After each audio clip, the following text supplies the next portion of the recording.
Hi, it's Jen from Shabby Fabrics with a really fun project today. We'll be focusing on a gift block. How fun is that? It's Christmas, right? It's that time of year.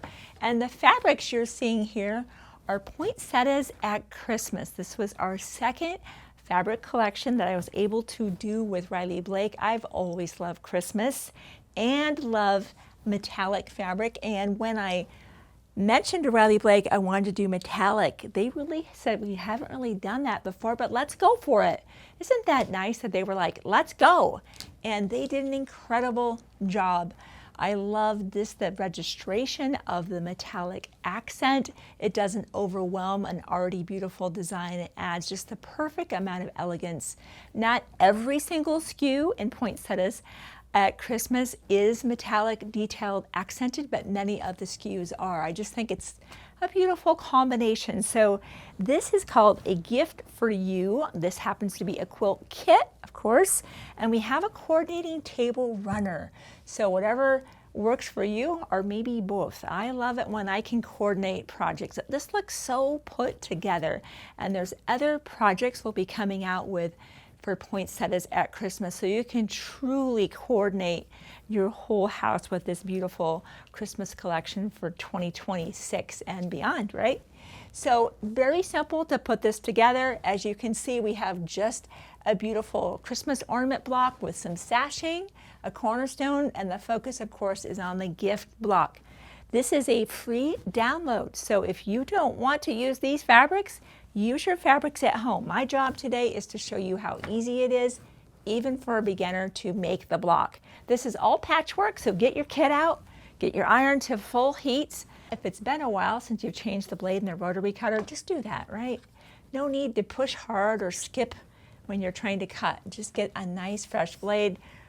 Patchwork pins, the needle and sewing machine, that whole drill. Get your fabrics pressed out.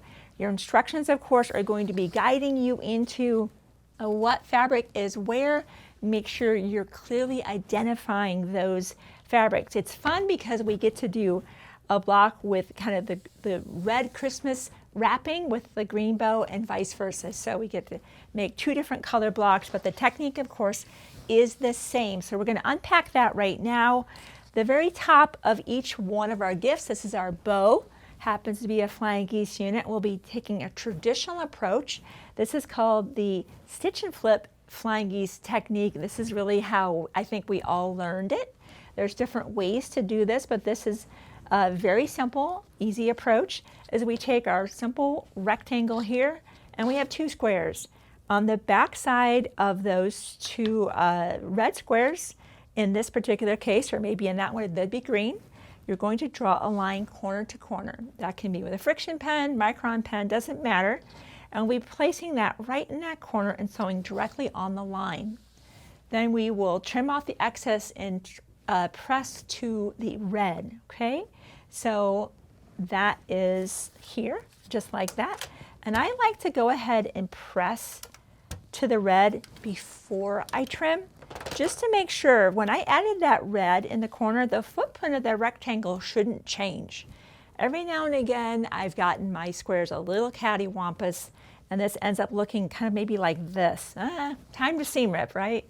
But if it looks nice to you, as it does to me, I open that back up, I grab for a creative grid ruler, and I find that 1/4 inch mark on here. That's that dash line, and I place that right on top of where I just sewed, and we trim that away, and we're going to repeat that process with the other square in the opposite corner, and we repeat that process, pressing to the outside until we have our Flying Geese unit. You can put that aside for now. We'll be working now on the lower part of the present, and let's just look at this. We have 4 of the same squares, we have 2 shorter stripes, and we have our longer stripe, and that's what's going to make up the gift itself. So let's just grab those fabrics out, and you can see how so easy this is. Very, very easy, right? We have our typography, we have our word fabric, and we specifically had this printed in many languages. I think there's French, German, Italian, no, Spanish, and of course English. just because it's such a lovely way to say, I love the words Merry Christmas in so many different languages. So that's what you're seeing here. And that's printed in a variety of different directions. So this is not what we call a directional fabric. This is, of course, very much a directional fabric, right? Where there's definitely a right side up and a wrong side up. Here, the words are going in all 4 directions. So don't worry about that unless you have a specific word that you want, like this is Feliz Navidad. Maybe you want that to be right side up. So just look at your fabric and decide which direction. Then we'll place this right side together. So 1/4 inch, of course. And just a reminder, our pressing instructions are our arrows inside our pattern here. Once we have that sewn together, we're just adding our bottom square, right? Very straightforward. And we chose to press toward the middle. And that's that side. And we've repeated that on the opposite side of our block. And then we just simply added the stripe in the middle. Doesn't matter whether you add the stripe to this side first or this side, doesn't matter. Ultimately, it's going to be, right, this is going to be sewn and press. And in this instance, we opted to press toward the middle of that. So let's just look at the back of that so you can kind of see our pressing instructions there. So that's how we're kind of making the lower portion. Now referring to our pattern here, getting back to our flying geese unit, we have some rectangles cut, right? Right side together, just like you're so used to us doing, so 1/4 inch. And we pressed away from our flying geese unit. For our lower portion of our block here, we simply added our sides. All right, no big surprise there. Did our magic sewing, and we're going to be pressing those.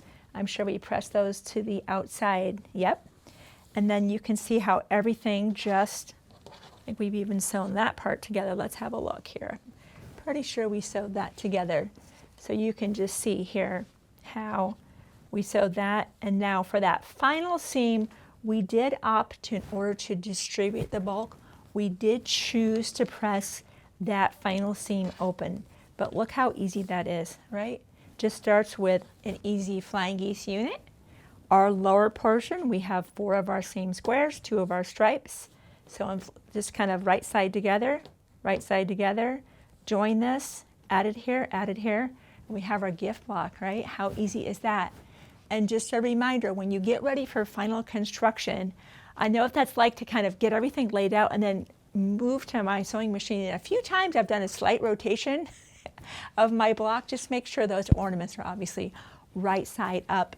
And then once your whole quilt's together, in comes your inner border, outer border, and the bindings also included. This is your backing option, by the way.